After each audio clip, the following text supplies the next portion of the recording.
बोलिए शंकर भगवान की जय। नमः पार्वती पतये हर हर महादेव।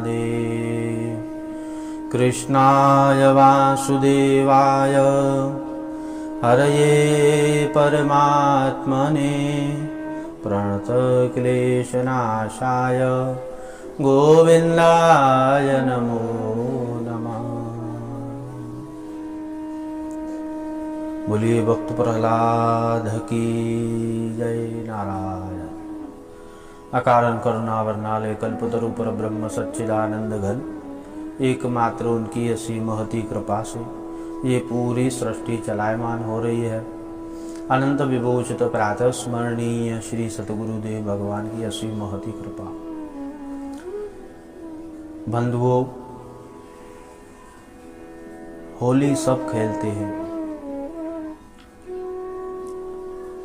सब भक्तगण बहुत ही प्रसन्नचित होकर के होली खेलते हैं, परंतु महाराज होलिका दहन के पीछे जो रहस्यात्मक कथा है भक्त प्रहलाद जी की। भक्त प्रहलाद, देखिए नाम के आगे भी पहले भक्त शब्द आ रहा है।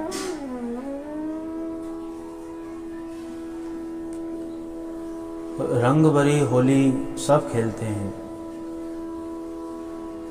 और महाराज देखिए वर्तमान का जो समय है कोविड का, शासन प्रशासन जैसे भी आदेश करेंगे हम सबको पालन करना है। और देखिए वृंदावन में होली नहीं होती है, वहाँ तो महाराज होलिका होता है,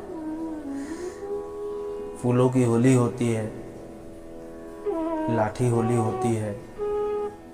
और काशी विश्वनाथ में तो महाराज वहाँ पर भस्म की होली होती है, मुर्दे की जो भस्म है उससे होली होती है। बोलिए बाबा विश्वनाथ की जय, अन्नपूर्णा मैया की जय, भैरव भगवान की जय। तो महाराज अस्तु होली जो है सब खेलते हैं, परंतु महाराज इनके पीछे जो कथा है, भक्त प्रहलाद जी के जो पिता हैं हिरण्याकश्यपु, वो अपने आप को ही भगवान मानते थे।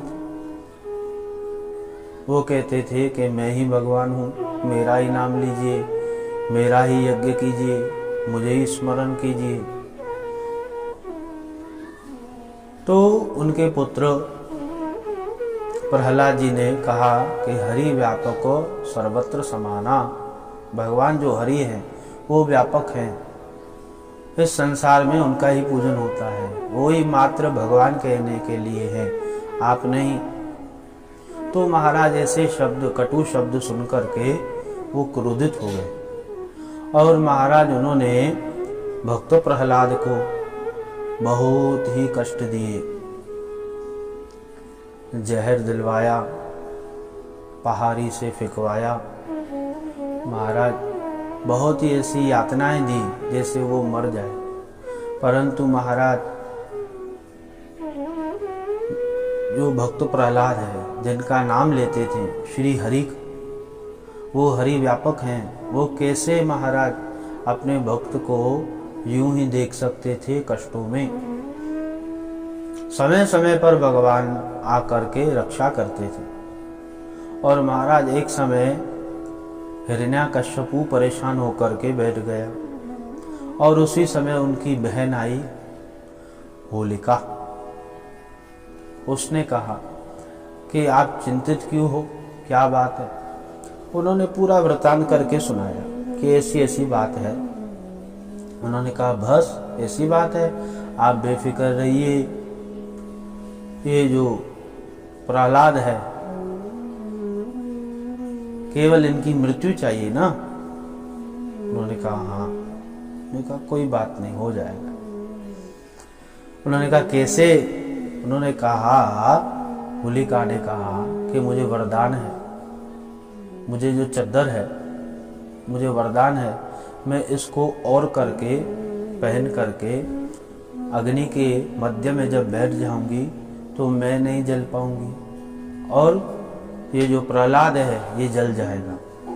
तो ऐसी व्यवस्था की गई, वहाँ लकड़ियाँ एकत्रित की गई और महाराज होलिका ने प्रहलाद जी को गोद में बिठा दिया। महाराज जिनके रक्षक स्वयं श्रीमन नारायण हो, परमात्मा हो, उनका बाल विवाह का संसार में कोई नहीं कर सकता। जो भक्त केवल मात्र भगवान के श्री चरणों में आश्रित होता है, उनकी रक्षा स्वयं भगवान करते हैं, श्रीमन नारायण करते हैं। तो महाराज उस समय ऐसी लीला घटी, बहुत तेज से वायु, बहुत ही तेज से वायु चलने लगी और महाराज जैसे वायु चलती, महाराज उनके यहाँ पर जो छाल थी ओढ़ी हुई वो महाराज निकल करके भक्त प्रहलाद जी के यहाँ आ गई और महाराज होलिका जल गई। और भगवान की कृपा से भक्त प्रहलाद जी की रक्षा हुई।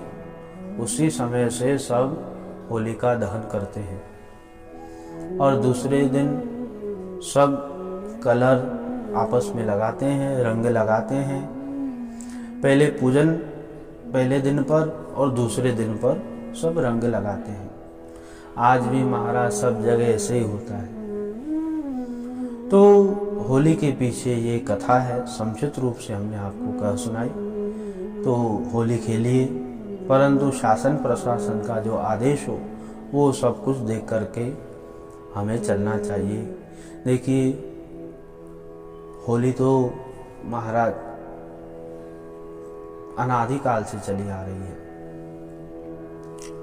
तो इसलिए होली खेलनी चाहिए, अच्छे अच्छे कलर लगाने चाहिए, केमिकल युक्त तो कलर नहीं लगाने चाहिए।